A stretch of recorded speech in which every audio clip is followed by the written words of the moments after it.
Antes de ir con la doctora María Amparo Casar, por supuesto en su juicio, comentarista en Grupo Fórmula Noticias, sin duda, déjenme hacer contacto con la senadora Blanca Alcalá Ruiz.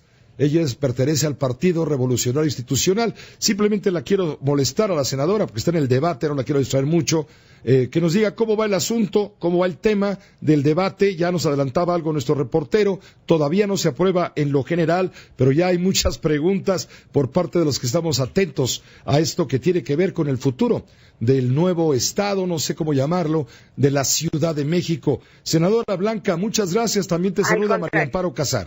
Muchas gracias, Pepe, de tener la oportunidad de platicar contigo y bueno, como siempre me quito el sombrero ante una analista y una académica como María Amparo Casar, de tal suerte que yo les podré platicar que efectivamente estamos ahorita en el debate. Creo que por lo menos en el grupo parlamentario del PRI hay convicción de que necesitamos avanzar pues en el diseño institucional que tiene actualmente la Ciudad de México, para darle, digamos, mayores atribuciones a los ciudadanos, una vez que tengan posibilidad de tener su propia constitución política, como sucede con el resto de los estados del país, para que podamos tener en esta figura de las alcaldías y los concejales, pues efectivamente una proximidad más de las autoridades con los ciudadanos, tratando de superar este enfoque unipersonal que en muchas de las ocasiones hoy existe en las alcaldías, buscando un diseño en la concurrencia adecuada de lo que implica que estén asentados aquí los poderes de la Federación y por otro lado la propia autoridad de la Ciudad de México, pero sin duda, y me parece que no obstante estamos convencidos de que tenemos que avanzar. Creo que los desafíos, los retos son enormes y más bien este es el inicio de un largo proceso que también en los siguientes meses tendremos que ir pues dibujando con mayor precisión. Se van a modificar al menos 19 artículos de la Constitución y se van a adicionar 4 párrafos, es decir, es una reforma profunda. Digamos que es una reforma que cambia de alguna manera lo que por muchos años ha estado en el diseño constitucional de México, y en este sentido es parte de lo que se está haciendo. Sí, no es un tema menor.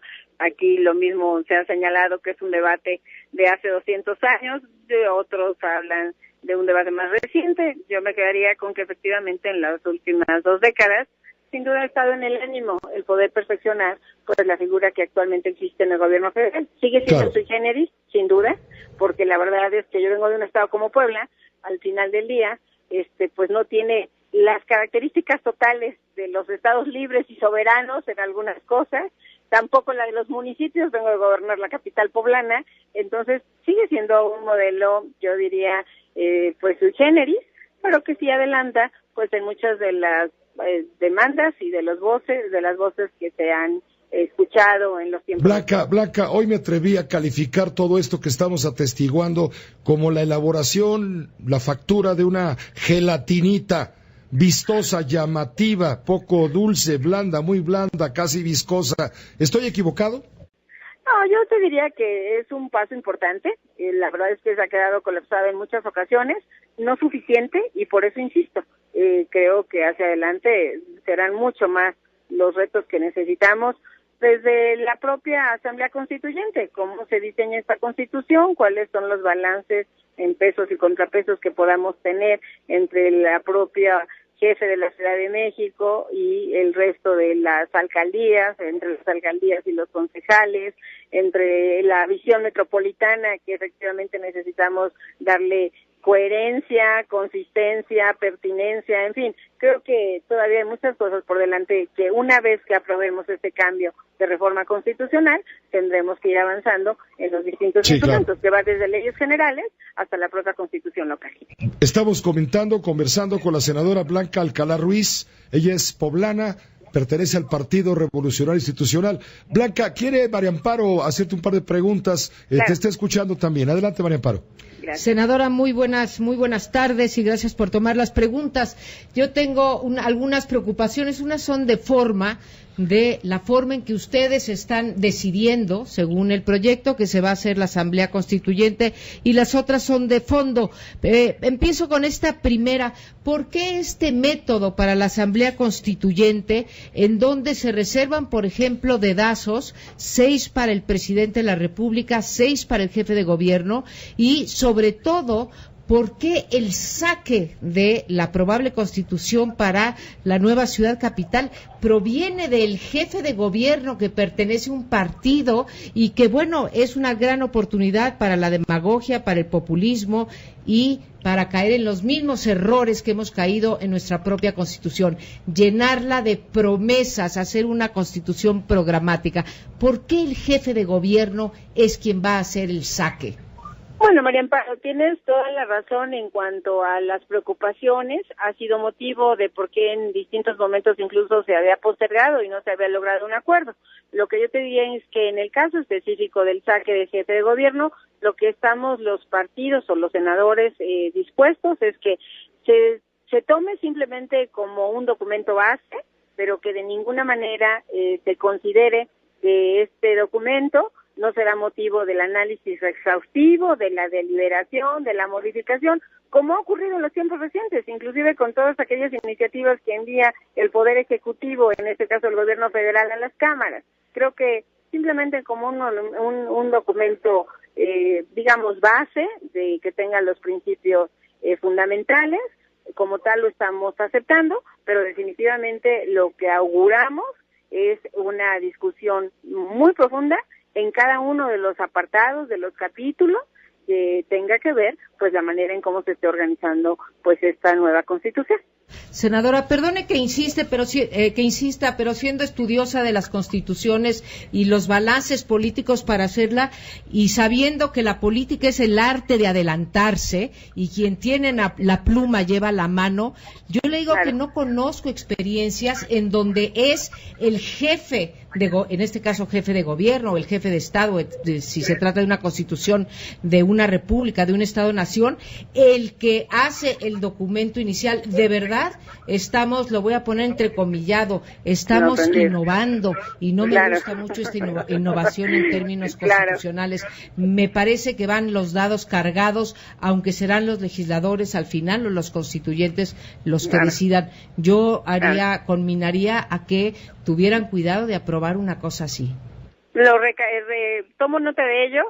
Te confieso que sí ha sido una de las preocupaciones, quizá una de las mayores resistencias, pero pues bueno, es parte de lo que se ha tratado de ir construyendo para tener algún resultado para avanzar y que no se vuelva a quedar en la congeladora en el último día de los periodos.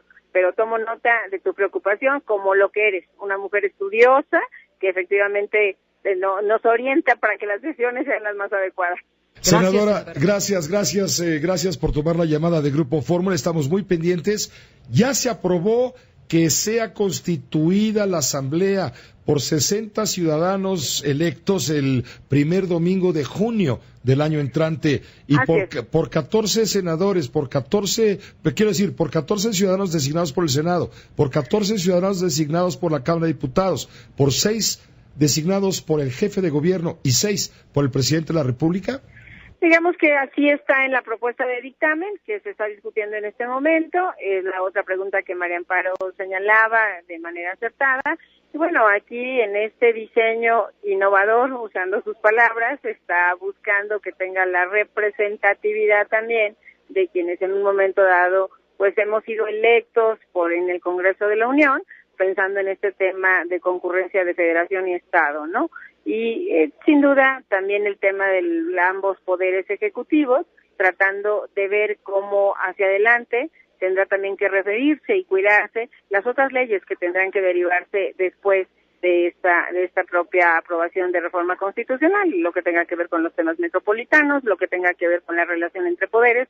Digamos, estos han sido algunos de los argumentos que se han esgrimido para darle pues validez a esta conformación sui generis de este constituyente permanente. Gracias, senadora Alcalá Ruiz, gracias por tomar la llamada de Grupo Fórmula Noticias. Muy buena tarde. Como siempre, gracias, Pepe, a ti y por supuesto, como siempre, mi reconocimiento a María Amparo. Por supuesto, de tu parte, gracias Blanca Alcalá Ruiz. María Amparo, es un gran tema que tiene que ver evidentemente, con quiénes somos los que aquí nacimos. Pues no sé si es tu caso, pues yo sí soy chilango. Tú eres chilanguísima. Y bueno, pues un chilango quisiera, como cualquier coahuilense o cualquier baja californiano, decidir por su estado, ¿no? Y aquí, bueno, pues hemos pasado, ayer lo decía Rafael Cardona, por cualquier cantidad de experimentos políticos en esta ciudad. Ha habido de todo, desde los aztecas hasta acá, ¿no? Bueno, hasta llegó a haber municipios, incluso, lo cual desapareció. Se creó un ayer decía Rafael Cardona con ironía, una especie de departamento central soviético, cuando el que gobernaba el país y el mundo era el presidente de México, vamos, el mundo mexicano, claro, y él en la ciudad, y nosotros éramos cacahuatitos que nada más decíamos nada que no aprobara primero el presidente. Y por ello, ayer preguntábamos aquí, debatíamos en voz alta, ¿por qué no construye la Constitución del DF la actual Asamblea Legislativa del Distrito Federal? Y me dice María Amparo, pues es una cuestión de equilibrio, ¿qué no te das cuenta, María Amparo? Bueno, mira, tampoco y perdón que lo diga así, tampoco me daría ninguna tranquilidad que fuera la Asamblea del Distrito Federal, la que vamos a elegir próximamente, el próximo 7 de junio, la que hiciera la nueva Constitución. O sea, me puedes decir ahorita que eligiendo a 100 más, o 40 de dedazo y 60 electos, pues lo que vamos a hacer es simplemente encarecer el proceso. Ninguna de las dos me da ninguna tranquilidad, ninguna paz, ¿sí? Ninguna serenidad que vamos a tener una buena Constitución. Cuando te decía yo de la forma, creo que habría que tomar en cuenta dos cosas. Experiencias internacionales en donde te podemos decir, Pepe, que muchas de las constituciones que se hicieron una vez que los países de Europa del Este se volvieron democráticos, algunos democráticos entre comillas, otras verdaderas democracias. ¿Qué es lo que se hizo? Bueno, pues se juntaron a juristas del país, a politólogos, economistas, etcétera, sí, fueron ellos quienes hicieron el saque y, desde luego, son las fuerzas, los representantes, los que acaban decidiendo qué tipo de constitución vamos a tener. Pero te insisto, perdón, por la necedad, pero que sea el que está gobernando la capital, que tiene intereses además claros, tiene aspiraciones presidenciales, que tiene todavía 3 años y medio por gobernar, pues tiene intereses muy claros. Y tenemos además una asamblea mayoritariamente de ese partido, aunque él diga que no es del PRD. Y aparte de esta recomendación, que sé que pues no va a ningún lado, porque como nos decía la senadora Blanca Alcalá, bueno, pues esto ya es resultado de una negociación. De verdad, ojalá y aprendan los constituyentes del Distrito Federal en no caer en una constitución tan absurda como la que tenemos hoy a nivel federal, programática, llena de promesas que no se pueden cumplir, sin los instrumentos para ejercitar esos derechos. Tenemos el derecho al empleo, a la alimentación, al agua potable, al internet, o sea, tenemos todos los derechos y no tenemos los instrumentos, ¿no? Más vale una Constitución bien acotadita y que lo demás pase por las políticas públicas, que es por donde debe de pasar, pero en fin, ahí estaremos para ver cómo evoluciona esto. Creo que es el peor momento, la época electoral, para aprobar esto y ojalá, ahí sí difiero de la senadora que siempre se ha pospuesto y que no quiere que siga posponiendo. Yo prefiero que se posponga a que tengamos esta composición y todos estos peligros. Adelante. Doctora Casar, gracias por tu juicio compartido. Claro que sí. Si nos permite, vamos a hacer una pausa.